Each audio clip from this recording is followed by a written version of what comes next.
네, 안녕하십니까? 오늘 말씀은 잠언 15장, 16장 말씀을 듣겠습니다. 요절 말씀은 잠언 16장 9절. 사람이 마음으로 자기 길을 계획할지라도 그의 걸음을 인도하시는 여호와이시니라. 1장에서 9장은 예수님의 지혜가 되시고 10장에서 24장 두 번째 덩어리는 지혜로 사는 삶에 대해서 말씀드리고 있습니다. 잠언 15장 1절에서 7절은 지혜로운 자는 유순한 대답의 힘을 덧입는 사람이라는 것입니다. 유순한 대답은 분노를 쉬게 하여도 과격한 말은 노를 격동하느니라. 말은 촉매가 되어서 나쁜 말은 더 나쁘게, 또 좋은 말은 더 좋게 만들 수가 있습니다. 내가 주변과의 관계가 안 좋으면 말이 안 좋을 수가 있고, 어리석은 사람과 대화를 하다 보면 약을 올리는 말, 분노를 일으키는 과격하고 단정적인 말, 또 여지를 주지 않는 말, 독이 있는 말 등 말 속에 상처가 있어서 함부로 말을 할 수가 있습니다. 때문에 우리 성도들은 유순한 대답과 유순한 말을 하는 지혜로운 자들이 되어서 인간에서 이제 인간 간자가 사이 간자인데 인간 사이를 좋게 만드는 삶이 되어야 한다는 것입니다. 2절 지혜 있는 자의 혀는 지식을 선히 베풀고 미련한 자의 입은 미련한 것을 쏟느니라. 3. 여호와의 눈은 어디서든지 악인과 선인을 감찰하느니라. 4절 온순한 혀는 곧 생명나무이지만 패역한 혀는 마음을 상하게 하느니라. 온순한 혀가 원문에는 라파라고 나와 있습니다. 그래서 여호와 라파가 치료의 하나님이지 않습니까? 온순한 혀는 치료의 혀로 사람을 치료할 수 있다는 것입니다. 때문에 온순한 대답은 상처 주는 말, 독이 있는 말을 치유해 주는 힘이 있습니다. 일반적으로 우리가 부딪힐 때 상대가 공격적으로 부당한 말을 하고 너는 왜 이 모양이야? 그러면 내가 어때서 열을 받고 더 열받는 것은 니는 도대체 왜 그러냐? 네 애비를 닮아서 그러냐? 이렇게 하면은 완전히 이제 폭발하지 않습니까? 이때 나도 폭발적인 대응을 하면 틀림없이 큰 다툼이 일어납니다. 온순한 혀는 그 부당한 말을 잠재울 수 있는 말들을 연구하고 내 단어로 만들어야 한다는 것입니다. 예를 들어서 상대가 공격적으로 너는 맨날 이 모양이야? 이렇게 공격할 때 그러게 말입니다. 이렇게만 하더라도 이건 뭐 거절하는 것도 또 받아들인 것도 아닌 애매한 말이지만 분노가 일단 잠잠해지지 않습니까? 이게 이제 그 온순한 혀라는 것입니다. 예수님께서 겟세마네 십자가를 지시기 전에 제자들에게 기도하라고 했었을 때 그 제자들은 깊게 잠을 잤습니다. 그때 예수님께서는 뭐라고 하셨습니까? 너희들이 마음은 원이로되 육신이 약해서 그렇구나.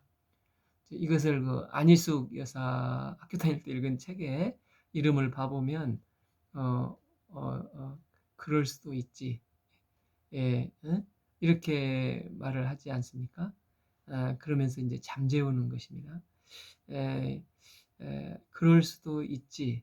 뭐 그러게 말입니다. 이런 단어들을 품고 있는 사람은 일반적으로 사람들과 관계가 좋은 유순한 사람인 것을 볼 수가 있습니다. 5. 아비의 훈계를 업신여기는 자는 미련한 자요 경계를 받은 자는 슬기를 얻는 자니라. 6. 의인의 집에는 많은 보물이 있어도 악인의 소득은 고통이 되느니라. 여기서 많은 보물은 이 밝고 명랑함을 어, 어, 신앙적 확신을 가지고 있다는 것입니다. 그래서 설사 이제 도둑이 들어와서 물질은 조금 훔쳐갈지를 몰라도 신앙적인 이 밝음과 명랑함은 결코 빼앗길 수가 없다는 것입니다. 그러니까 가정의 보물을 가지고 있는 슬기로운 자는 이런 신앙적인 밝음과 명랑함을 가지고 있는 것입니다. 이게 바로 온순한 혀는 생명나무로 일어서게 되는 것입니다. 7절 지혜로운 자의 입술은 지식을 전파해도 미련한 자의 마음은 정함이 없느니라. 이제 두 번째 8절에서 17절까지 지혜로운 사람은 하나님의 빛이 날마다 마음에 들어오는 자라는 것입니다.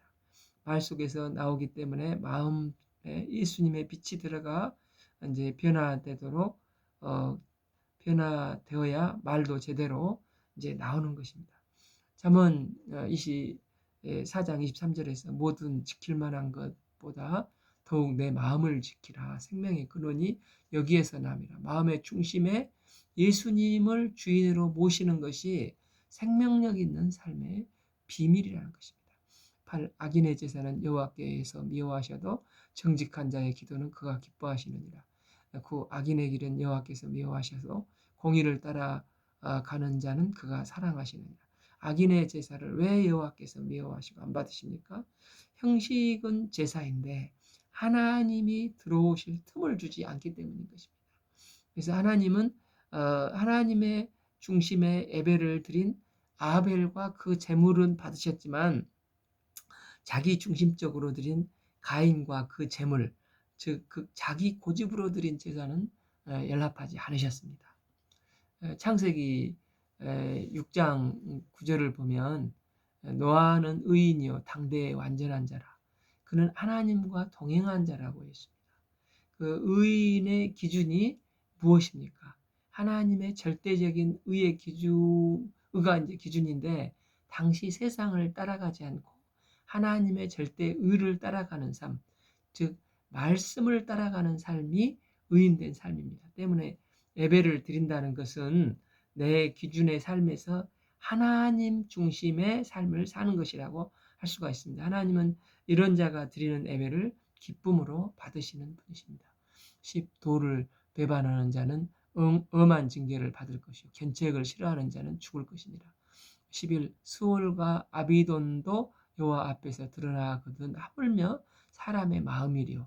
수월이 이제 구약에서 이제 지옥인데 어떤 사람은 지옥이 무엇이냐 할 때 지옥의 특징 중에 하나가 한순간도 자기를 잊지 못하는 온통 자기 중심적으로 사는 곳이 지옥이라고 표현을 하는 것을 들어본 적이 있습니다. 이제 그 이사야서 14장에서 마귀의 특징이 무엇입니까? 13절 내가 하늘에 올라가 하나님의 무별 위에 내 자리를 높이리라. 내가 북극 지폐의 산 위에 앉으리라. 오직 내가 하면서 사단은 교만의 극치에 나가고 있는 것이 아닙니까? 여기 이제 그래서 부자 청년의 비유도 보면 내가 나를 위하여 내 곡간을 짓고 내 영혼아 계속 나 이렇게 하지 않습니까? 이런 자는 거만함이 가득하여서 가르치기만 하고 배우려 하지 않는 러닝 마인드가 전혀 없는 자입니다. 그래서 12절 거만한 자는 견책을 받기 좋아하지 아니하며 지혜 있는 자에게도 가지도 아니하느니라. 결국은 세상 만사가 다 마음의 자세가 이 문제라는 것을 말해주고 있습니다. 그 마음에 내가 아닌 예수님이 내 마음에 오셔서 내 마음에 좌정하시면 어떤 일이 벌어집니까? 13. 내 마음의 즐거움은 얼굴을 빛나게 하여도 마음의 근심은 심령을 상하게 하느니라. 그러니까 마음의 즐거움이 있고 얼굴이 빛나게 밝아진다는 것입니다. 주님을 내 마음의 중심에 모셔드릴 때 이런 신비한 변화가 일어나서 요한복음 1장 요한일서 1장 5절에 우리가 그에게서 듣고 너희에게 전한 소식은 이것이니 곧 하나님은 빛이시라. 그에게 어둠이 조금도 없으신다는 것입니다.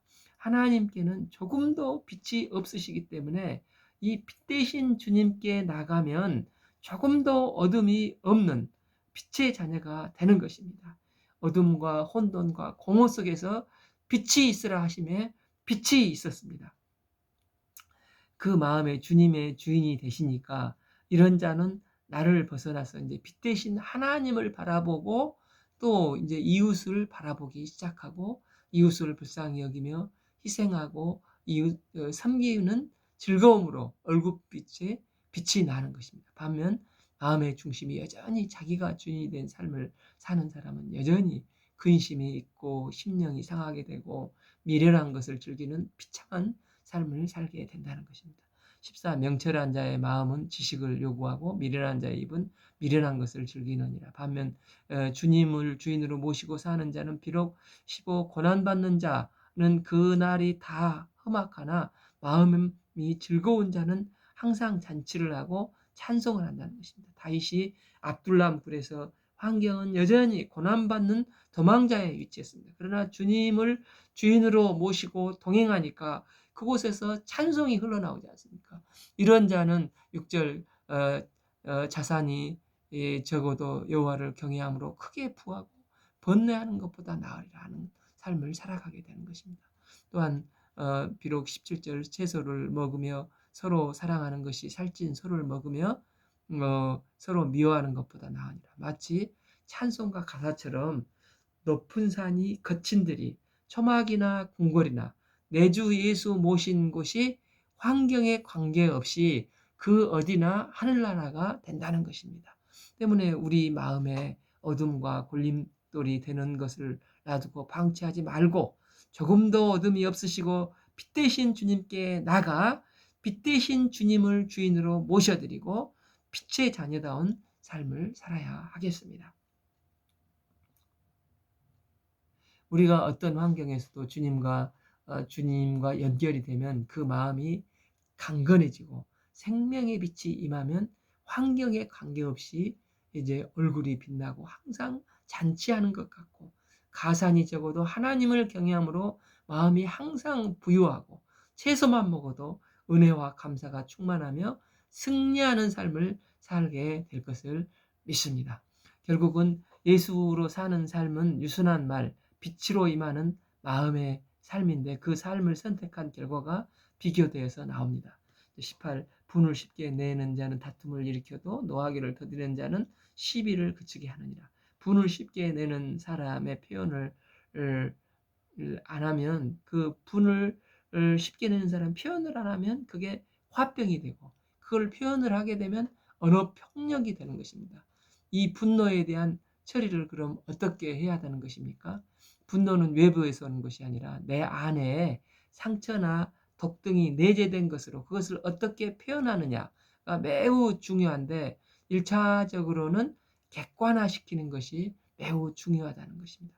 상대방이 내가 싫어하는 말을 자꾸 말하고 내게 상처를 자꾸 건드리면은 상대는 그런데 그 말을 이렇게 하면서도 계속 모르고 계속 그 말을 할 수가 있습니다. 그때 침착하고 차분하게 네가 그렇게 말하니까 내가 지금 화가 나. 그런데 그것은 너의 잘못이 아니고 내 문제야. 그렇지만 내 속에 있는 것을 자꾸 건드리면 나는 너무 힘들고 견딜 수가 없어 라고 말만 해도 마치 물이 확 끓을 때 뚜껑만 열면 물이 열기가 날아가서 이제 뜨거움이 가라앉지 않습니까? 그처럼 화가 풀릴 수가 있다는 것입니다. 이처럼 내 속에 있는 화를 꺼내서 객관화시키는 것, 그리고 차분하게 내 심정의 상황을 표현을 하는 연습을 하는 것입니다.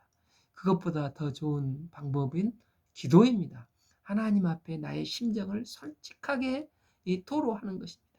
우리가 배웠던 그 시편 그 저주시를 보면 다윗도 화가 많이 날 때가 많았었지만 그때마다 하나님 앞에서 자신의 그 솔직한 그 내면의 그 감정을 다 주님 앞에 쏟아놓지 않습니까?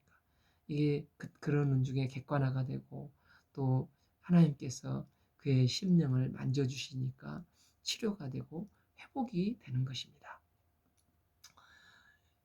그런데 감정을 순간 폭발해버리면 당장 시원할 수도 있습니다. 그래서 화가 연결되는 게 게으름이라는 것입니다. 하나님 앞에서 객관화시키는 말하는 것을 생략해버리고 하나님 앞에 기도하는 과정을 생략해버리고 냅다 그냥 이 폭발을 해버리는 것입니다. 이것은 게으름 때문이라는 것입니다.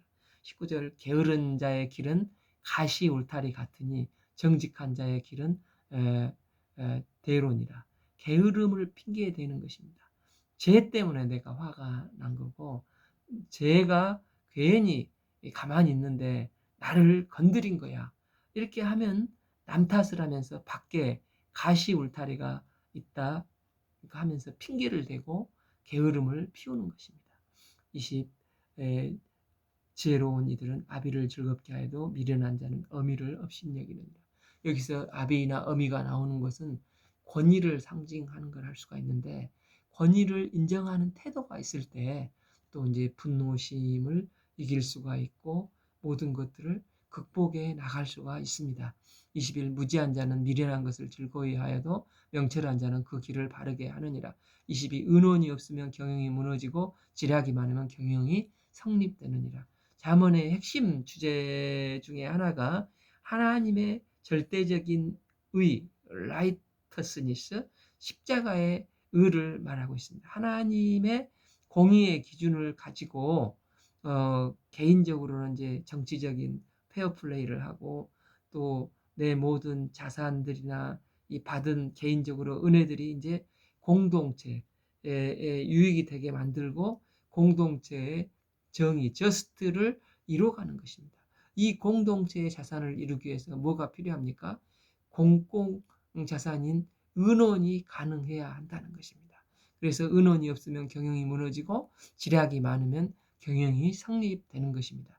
23. 사람은 그 입의 대답으로 말미암아 기쁨을 얻나니 때에 맞는 말이나 얼마나 아름다운 거, 시기적절할 때 맞는 말을 해야 한다는 것입니다.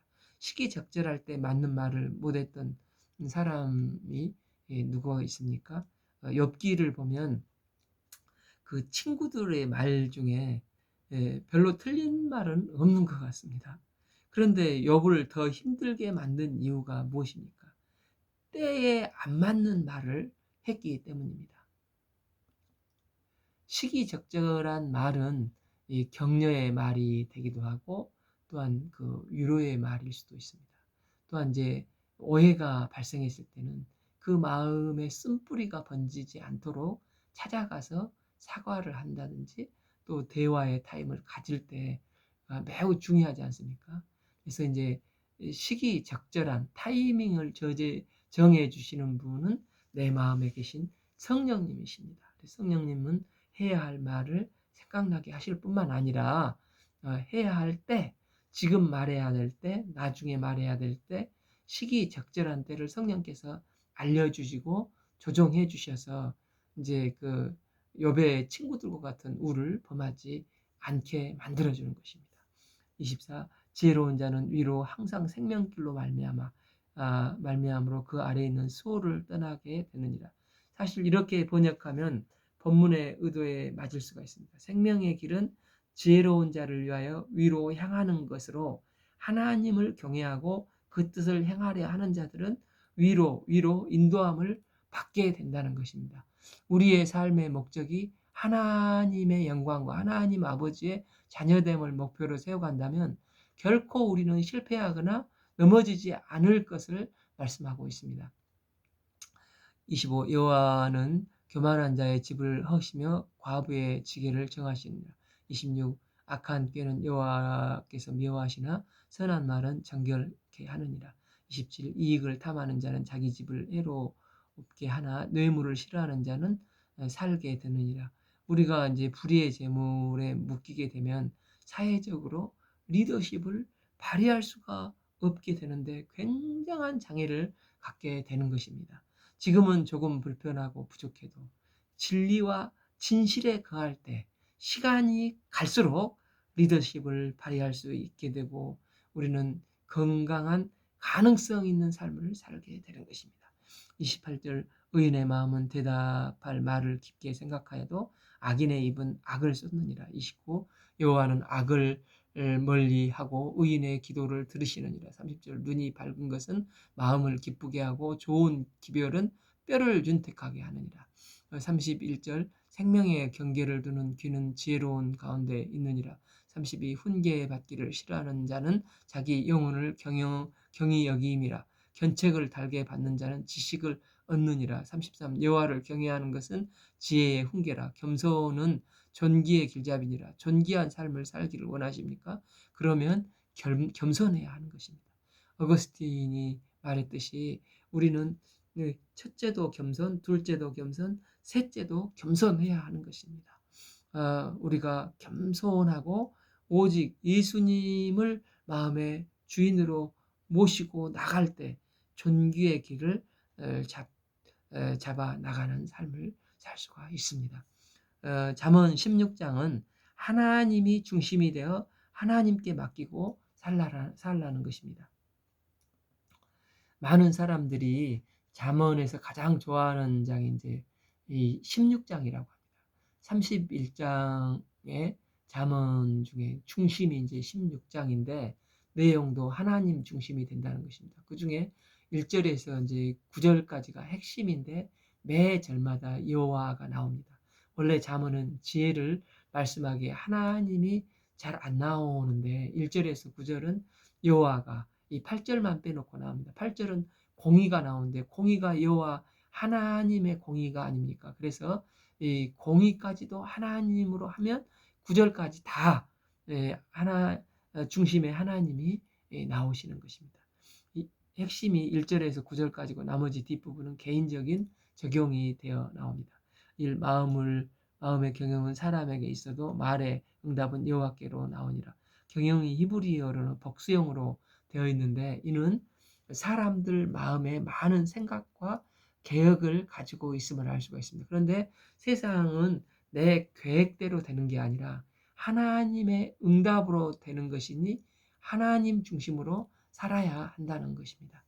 이제 민수기 22장에서 25장까지 이 발람 선지자 이야기가 나오는데 이 모압 왕 발락이 이스라엘이 온다고 해서 겁을 먹고 돈을 주고 이제 발람 선지자를 사서 저주를 하도록 하는데 저주가 안 되지 않습니까? 그래서 발락이 화가 나서 너 돈만 받아 처먹고 왜 그러냐 하고 따지는데 그때 나쁜 발락 선지자가 명언을 말을 했습니다. 23장 8절 하나님이 저주하지 않으신 자를 내가 어찌 저주하며 여호와께서 꾸짖지 아니하신 자를 내가 어찌 꾸짖으리라. 사람이 저주한다고 저주가 되는 게 아니라 하나님이 허락하셔야만 된다는 것입니다.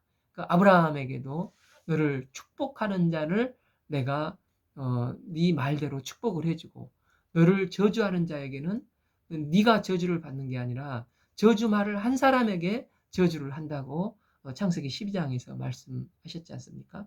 그러니까 2절 사람의 행위가 자기 보기에 모두 깨끗하여도 여호와는 심령을 감찰하신다. 또한 우리 이 겉이 깨끗한 게 중요한 게 아니라 하나님은 동기를 보신다는 것입니다. 때문에 하나님은 시작할 때 마음도 중요하다는 것입니다. 계시록 2장 4절에서 그러나 너를 책망할 것이 있나니 너희는 처음 사랑을 버렸느니라. 우리는 그러니까 시작도 끝도 알파요 오메가 되시는 주님을 쫓아가야 한다는 것입니다. 3. 너희 행사를 여호와께 맡기라. 그러면 내가 경영하는 것이 이루어지리라. 믿음의 첫 번째 내용은 예수님께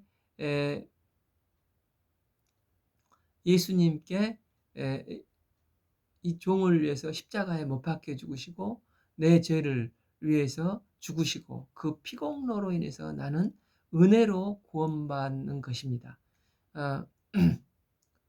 그러면은 이제 아멘 하고 동의를 하지 않습니까? 그래서 우리는 이제 그 신앙생활을 출발하게 됩니다. 우리는 동의에만 많이 이렇게 강조가 되는데 믿음의 그 다음 부분이 하나님께서 나를 하나님께 맡겨야 한다는 것입니다. 예수님이 나의 구세주인 것을 동의하면서도 실질적으로는 맡기지 못하는 경우가 있는데 이는 온전히 주를 신뢰하지 못하기 때문입니다. 실제로 내 스스로 판단하고 행동하는 것이 더 안정적인 것으로 보이고 행복할 것 같아서 그런 것입니다. 그래서 하나님이 계신 것을 믿기는 하지만 현실적으로는 세상이 주는 것이 훨씬 나을 것 같다는 생각이 들면은 하나님께 맡기지 못하고 여전히 자기를 의지하는 것입니다. 맡기지 못하면 어떤 결과가 나옵니까? 염려와 두려움이 나타나게 됩니다. 신앙이라는 것은 그것은 이제 동의하는데 시작을 해서 이제 믿음이 자라는 것은 염려와 두려움을 깨뜨리는 것이라고 할 수 있지 않겠습니까? 그러니까 실제 삶 속에서 다가오는 염려와 두려움을 주님께 맡김으로 말미암아 이제 내 삶 속에서 다가오는 염려와 두려움을 주님께 맡기는 믿음으로 하나씩 하나씩 깨뜨려 나가는 게 믿음이라고 할 수가 있는 것입니다. 비록 현재 이해와 납득, 공감이 안 된다 하더라도 하나님은 더 좋은 것을 주실 거야. 옳게 이렇게 인도하실 것을 신뢰하고 하나님께 맡기고 또 이걸 맡길 수 있는 믿음을 주도록 기도를 하면 성령께서 저에게 믿음을 주셔서 맡기는 믿음으로 성장하게 되는 것입니다. 창세기 7장 5절에서 노아가 여호와께서 자기에게 명하신 대로 다 준행하였더라. 이 맡긴다는 것은 곧 이 말씀을 준행한다는 것으로 볼 수 있습니다. 노아가 하나님께 맡기고 말씀을 준행할 때 어땠습니까? 짐승들 한 명씩 하나씩 한 쌍씩 모으는데 매우 힘들다고 했는데 이제 9절에 하나님이 노아에게 명하신 대로 암수 둘씩 노아에게 나아와 방주로 들어갔으며 짐승들이 나와서 이제 오히려 일이 쉽게 풀리지 않습니까?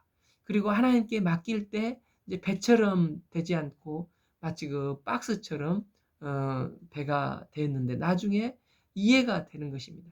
그래야 이제 40일 쏟아지는 폭우와 그 지각 변동 속에서 살아남을 수가 있습니다. 방주를 탔더니 홍수 심판 가운데서 구원이 이루어지지 않습니까?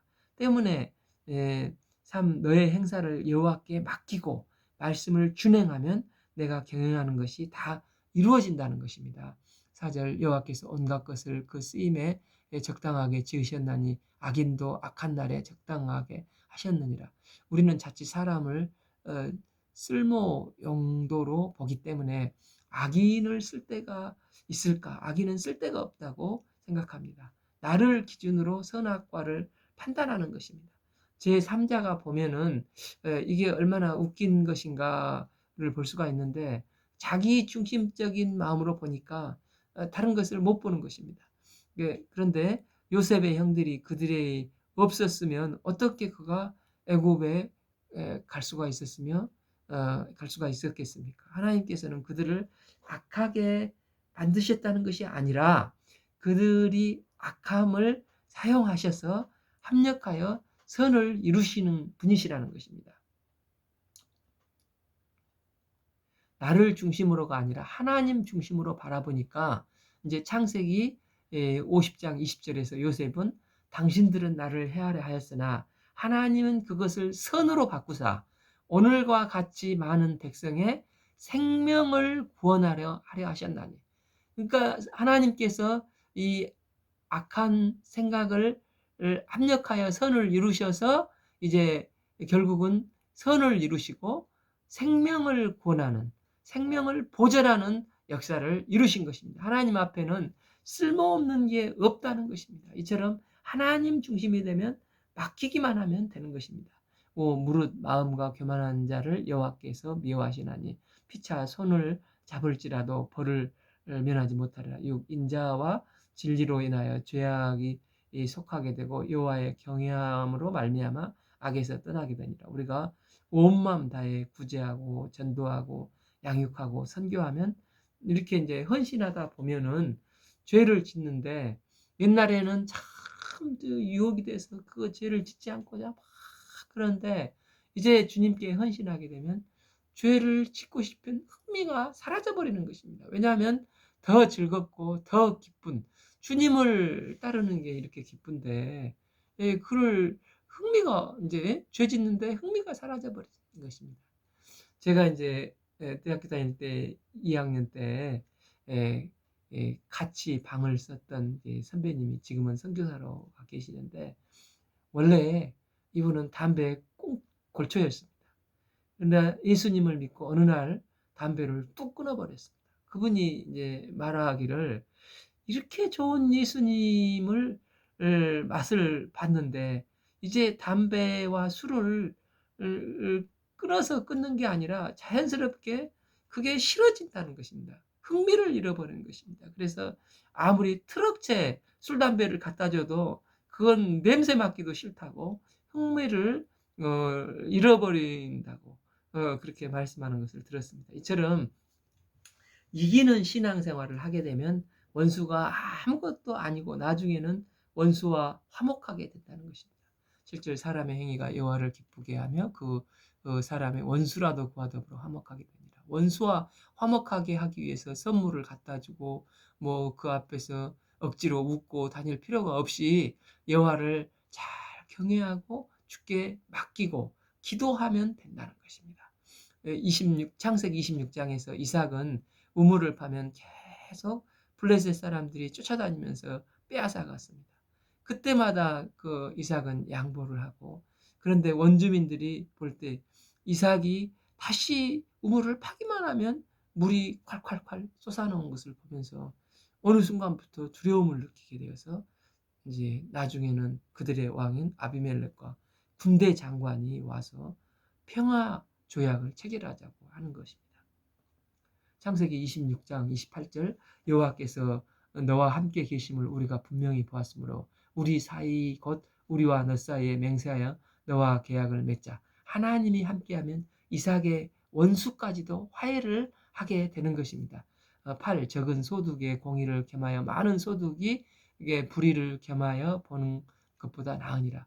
공의의 재물은 하나님의 기준이 되어서 하나님의 뜻대로 쓰는 재물입니다.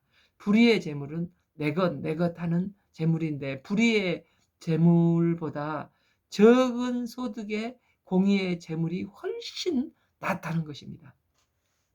9절 사람이 마음으로 자기의 길을 계획할지라도 그의 걸음을 인도하시는 이는 여호와시니라. 1절 9절은 이제 수미 상관으로 같은 말씀이라고 할 수가 있습니다.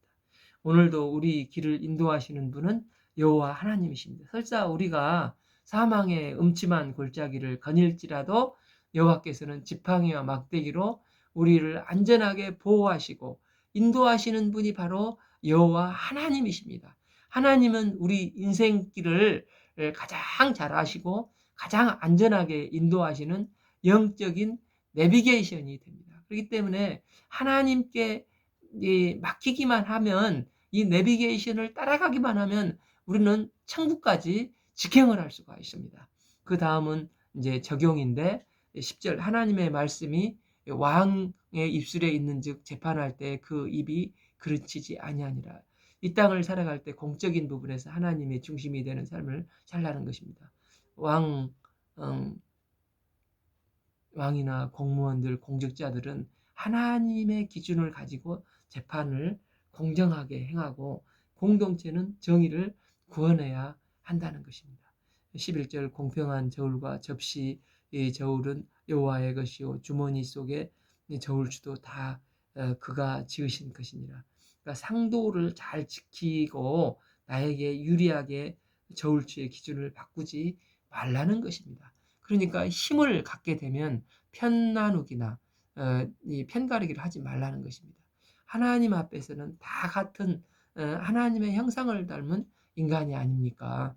그런데 편을 나누는 것은 나 중심적인 생각으로 자기 편에게 유리하게 적용하고 또 그게 악이라는 것입니다. 자기 편이라 할지라도 더 엄격하게 할 필요도 없고 또 공정하게 누구 편인가 느껴지지 않게 느끼면은 또 왜 네 편만 잘해줘 그럴 수가 있으니까 공정하게 상대편이든 우리 편이든 선하게 하라는 것입니다. 12절 악을 행하는 것은 왕들이 미워할 바니 이는 그 보좌가 공의로 말미암아 굳게 섬이니라. 그 다음은 왕은 바르고 정직한 입술을 가지라는 것입니다. 13절 의로운 입술은 왕들이 기뻐할 것이요 정직하게 말하는 자는 그들의 사랑을 입으니라. 직언을 받아들일 수 있어야 한다는 것입니다. 그런데 악인의 특징은 이 바른 소리를 못 받아들입니다. 우리는 스스로 특히 말씀의 직언을 들을 줄 알아야 됩니다. 그러니까 세종대왕 때 진짜인데 이게 성이 고이고 이름이 약해. 고약해라는 사람이 세종대왕에게 직언을 많이 했다고 합니다. 세종대왕이 원래 하키 비슷한 격부를 좋아해서 운동을 했는데 그랬더니 고약해가 왕이시여 채신머리 없이 어찌 정사에 집중하셔야지 운동을 하시면 어떻게 됩니까? 5번이나 직언을 상소를 해서 결국 세종대왕이 그 말을 듣고 운동을 안 해서 나중에 이제 고기를 좋아하시고 또 당뇨병, 피부병으로 해서 결국은 단명을 하시지 않습니까? 이제 장명은 안 하셨죠. 그러니까 중명 정도 하셨습니다. 그러다가 이제 불교 행사도 또 하지 말라고 상소했고 형이 이제 왕이 될 뻔했는데 이제 양녕대군이 지멋대로 이제 살 때 이제 셋째 이제 충렬대군인 세종이 왕이 됐지 않습니까? 그래서 이제 그 지멋대로 이게 양녕대군이 사니까 신하들이 수없이 상소를 해서 계속 벌주라고 또 이 고약해도 직언을 했는데 어, 이제 하도 그러니까 세종대왕은 그러니까 형님을 벌하지는 않았지 않습니까? 그래서 1년을 고약해를 귀양을 보내고 1년 만에 다시 데려왔다고 합니다. 세종은 이 고약해 때문에 고생을 많이 했습니다. 그때부터 직언한 사람을 아주 고약한 사람이라고 한답니다. 그래서 세종대왕이 직언한 사람을 죽이지 않고 1년 귀양 보내는 것으로 끝내고 품었다는 것이 아닙니까? 이처럼 주를 믿는 왕이나 공직자들은 직언을 받아들이는 자세가 있어야 한다는 것입니다. 14. 왕의 진노는 죽음의 사자들과 같이 지혜로운 사람은 그것을 쉬게 하리라. 15. 왕의 희생은 생명을 뜻하나니 그의 은택은 늦은 비를 내리는 구름과 같으니라.